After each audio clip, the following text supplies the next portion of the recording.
સુરત સહિત સમગ્ર રાજ્યમાં ભારે વરસાદ પડી રહ્યો છે। હવામાન વિભાગ દ્વારા કરાયેલી આગાહી વચ્ચે ધોધમાર વરસાદ પડી રહ્યો હોય જેને લઈ અનેક જગ્યાએ પાણી ભરાવાની ઘટનાઓ બની છે, ત્યારે એસટી બસને પણ અસર થઈ છે।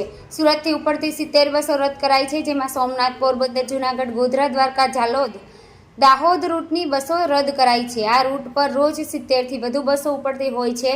બસો રદ કરતા સુરતમાં 1000થી વધુ મુસાફરો અટવાયા હતા। સુરત વિભાગમાં અત્યારે હાલના વરસાદના લીધે 52 ટ્રીપો ટોટલી કેન્સલ થઈ છે અને 19 રૂટો અફેક્ટેડ થયા છે, જેમાં સૌરાષ્ટ્ર તરફના સોમનાથ, પોરબંદર, પછી આપણે જામનગર છે, ભુજ છે, તે સૌરાષ્ટ્ર તરફનું, તેમજ આપણે દાહોદ, ગોધરા, લુણાવાડા તરફનું સંચાલન હાલ પૂરતું બંધ છે અને વડોદરામાં વડોદરા સિટીની અંદર પાણી આવી જવાથી વડોદરા બાયપાસનું અમદાવાદનું સર્વિસ ચાલુ છે।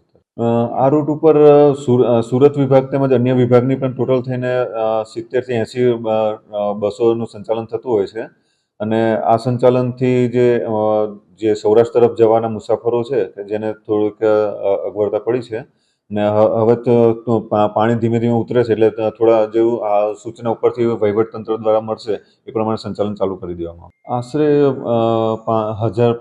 500 થી 1000 પબ્લિક હોય છે કે જે રૂટીન અમારી બસો હોય છે ને એની અંદર મુસાફરી કરતા હોય છે, પણ તે સાવચેતીના પગલા રૂપે એ લોકોએ અત્યારે હાલ મુસાફરી ટાળી છે।